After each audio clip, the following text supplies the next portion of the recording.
Hello, I'm Jay. Hello, I'm Marie. And you know who is this? Ben is back. Hey, buddy. Benicio. He's the little mascot of this Halloween in our house. Yes, it's very appropriate that we have a black cat hanging out with us. He's hanging out with us for another spooky lunch break. And today we're going to get into some scary short stories. How do you feel about it, Ben? He's excited. He say, that's what he says. And we hope you're ready to enjoy. Let's get into it, Marie. The Blind Child by user RV Coney. Stabbing. Stabbing. Stabbing. When you take a knife and poke at someone with it. Stabbing. Sylvia pointed a trembling finger at my brother Arthur. Her milky, unseeing eyes gleamed in his direction, and his wife Agnes trembled with indignation from across the table. My husband's face colored as he dropped his fork and dragged our daughter back into her bedroom, scolding her as they went. The rest of the night was awkward, and the pep in our conversation never recovered. 2 weeks later, Agnes was stabbed to death in her office parking lot. An inebriated college student found her, almost vomited all over her, and called the cops.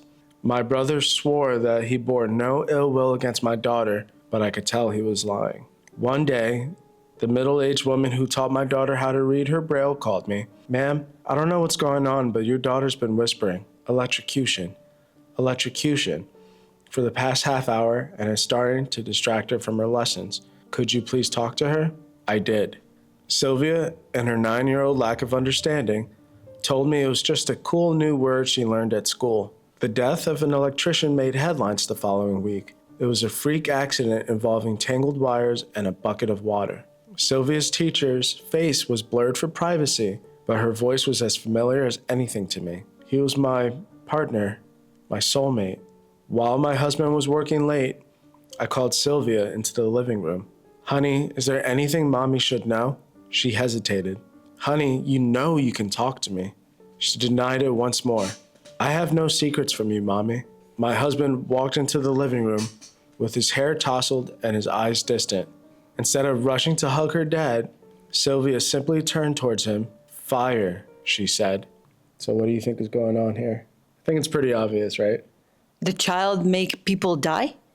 I don't know if the child is making people die Or seeing their future? Or seeing how they die, yeah. And it always seems to be the partner of the person she says it about. So she said stabbing to the brother. His wife died from a stabbing. She said electrocution to the teacher, and her husband died from being electrocuted. And now she's saying fire to her father. Mother need to be careful with the grill. My heart stopped. Every time Sylvia said something like that, it was the person's partner who died, and of that reason too. A fire? Was Sylvia merely making predictions, or was she putting a curse on me for snooping in on her business? Why this devil child? I grew paranoid, checked the appliances and electronics constantly, and cleared the house of any fire hazards. That was my life over the next few days. All the while, I kept my eyes on Sylvia. Sylvia. I had grown almost hateful towards my own daughter. My husband came home one night, wounded and blackened with soot, while I sat in the living room and Sylvia listened to the radio beside me. What's the matter? I asked. He gulped. One of my colleagues, her house caught fire. She was trapped in, but I managed to escape. That turned the gears in my head. What were you doing in her house? The expression on my husband's face was a sufficient admission of guilt. I opened my mouth to speak, no, to scream, but a smaller voice from beside me looked at me and whispered, poisoning. I feel it already when she said fire. Mother became like paranoid. A couple days, it's a good story. I mean, it's interesting. And the ending is really cool. It was a nice little twist. She thought obviously she was going to be the one burning, but it was his mistress. And poisoning, was she giving her an idea, or was she just like, I know what you're going to do? Yeah, predicted. It's a little bit weird on the beginning. So this next one is from user Gosha_293, birthday girl. Good morning, sunshine. Time to wake up. I open my eyes and see Nurse Judy, ready to give me my morning injection. I sat on the bed and rolled up my pajama sleeve. I felt the needle under my skin and the medication flowing inside my veins. The nurse gave me a wide smile. Good girl. You can go to the canteen now and have breakfast with your friends. Friends. I don't have friends here. My friends are almost 60 miles away from me, enjoying life, learning new stuff, making out at parties, certainly not spending their youth in a psychiatric ward. My parents put me there. It was after another anxiety attack at school. I lost control and tried to do something stupid. Now everything seems stupid to me. Oh, it sounds so sad. But what does she try to do? There's so much stuff you can do. So much stupid stuff you can do. I pass by Nutsy Nora's room. Her yelling is impossible to ignore. She keeps screaming Kelly and Jenna over and over again, whatever these names mean. I see 2 doctors rushing to her room with a set of tranquilizers. This place is full of people like her. I don't think I belong here. I enter the canteen and hear a loud surprise. I look around and see other patients gathered around with a cake with number candles, 1 and 7, and an inscription.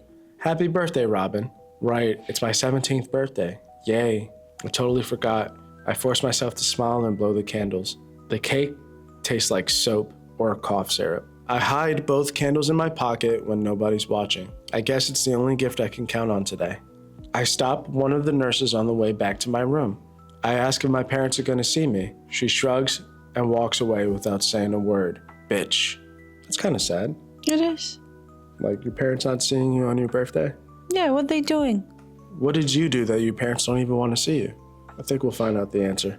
As I lay in bed, I stretch my arms and look at my hands. They look so weird. So damn weird. Maybe it's a side effect of one of those medications. Nurse Judy interrupts my contemplation. She storms in with an afternoon dosage of pills. How are you feeling, my dear? Did you like the birthday surprise? She asked with that annoyingly sweet smile. Yeah, I forgot today's the day. She takes my hand and says, oh, don't worry, darling. It happens to everybody. She holds my hand. I ask her why my skin looks so strange. Nurse Judy gives me a sympathetic gaze. I think it's normal at your age, don't you think so, sweetie? Is she trying to make a fool of me? Oh, I've had enough. But I'm only 17, I say imploringly. I don't know any other teenagers with hands like this. Just look. I take the candles out of my pocket and almost rub them in her face. You see? 1 and 7, 17, I bellow. Judy gently takes the candles from my shaking hands. Robin, it's not 17. Let me show you the right order. It's 7 and 1, 71. I don't think her parents are around anymore. I think that's safe to say. It's totally normal to forget that you have a birthday that day. Because you even forget how old are you. Yeah, so that means she's been in there for a long time. Well, that was a nice twist in the story. Yeah, it's kind of a sweet and kind of a scary at the same time. It's a good story. It's a really good story. So this one is from the user Her Creation. And I'm not sure if she put it in the right subreddit, but we're going to read it anyway. Am I the asshole for buying my tomboy daughter a girly birthday gift? Probably crazy story. I know how it sounds. Please hear me out before you pass judgment.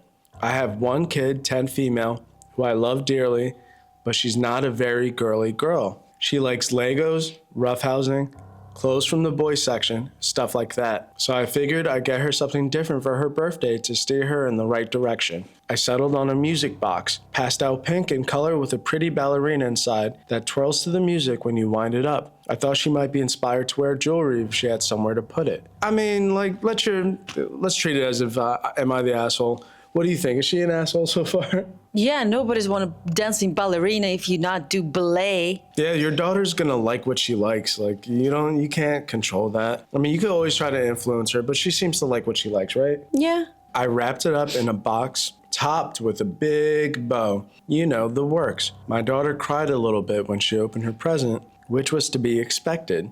She was really hoping for some new games, but I knew this was the right choice for her. She begged me to return it, complaining of, and I quote, a horrible feeling like my soul's being sucked out of me every time I twisted the key to play the song, make the ballerina dance, the fun girly stuff. I ignored her dramatics and played the tune for her each night. Eventually, she came to like it enough to stop hiding it from me. She even started sleeping with it right next to her bed, though of course my little tomboy denied that. I was happy, she was happy, it was all good, until my daughter started playing the damn thing over and over again just to make a point. Of course, she acted like she was innocent, insisting it wasn't her, that there was something wrong with the box. I know she's doing this in hopes that I'll exchange the box for something less girly, but I've told her time and time again that I do not negotiate with terrorists, so she isn't gonna get it her way by acting immature. At first, I like that a 10 years old girl say, a horrible feeling like my soul was being sucked out of me. A 10 years old girl saying something like that. You need to listen to this person. I was set on ignoring her antics, but what happened since then is the final straw. She won't stop playing the damn song. Now, I like a cute little melody as much as the next gal, but she's had it going 24/7 since yesterday. I took the key out of the back, thinking it'd fix it, but I'm certain she rigged it because it wouldn't stop. Last night, I woke up to the infernal song and found my daughter up way past her bedtime, dancing along to the song in the pink tutu I bought her years ago. She wouldn't even respond to her name no matter how much I yelled. I know she's trying to give me what I want, to the point that I realized that the girly daughter I want wouldn't even be her anymore. And truth be told, I get it now. She doesn't feel like my daughter anymore, and I miss her. But like I said, I refuse to respond to this type of behavior. Am I the asshole here? Yes, your daughter's possessed by a demon. You should probably help her out. Yeah, you need to call there some kind of godly father, and he must have come with a little book that everyone know how it's called. I mean, Bible. And they must take this Bible and start yelling at your kids and bidding with this Bible and take the holy water and put the holy water, and this starts to moving weird directions, go to the ceiling and throw up the green stuff everywhere. That's what's gonna happen. In case you needed Marie's reference material, she's talking about The Exorcist. But I think this was a creative way to do a short story here on Reddit specifically. It's good, yeah, because it's everyone know what it is. And one comment even says that someone was fooled. Jesus, I thought this was an Am I the Asshole for real? Great job. And she responded, I read enough Am I the Asshole to know how people word these things. Thank you. You know how some of these Am I the Assholes, like sometimes people are like obviously the asshole, but they seem kind of like oblivious and like, I don't understand why people think I suck here.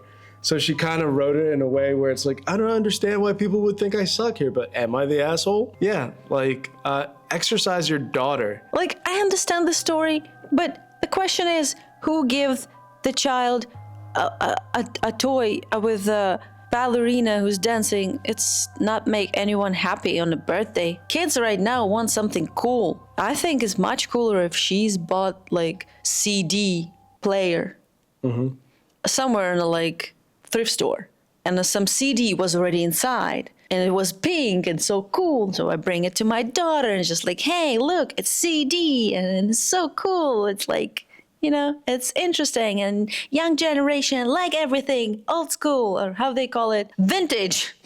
No, it's vintage. And they turn on and there is a voice. You a girly girl. Wear your doo-doo and go dance. Da da da da da da da da da. That's how demons sounds in my head. As my demons. Don't listen to them. Well, those were some short, scary stories, Marie. Did you enjoy them? No, it's terrifying. Well, I like them. And if you have any short, scary stories that you want to share with us, hit us up on our subreddit, r/lunchbreak_GSP. And if we like it, we'll read it here and discuss it. And Marie, what should they do if they don't want to be scared? Or if they want to be scared?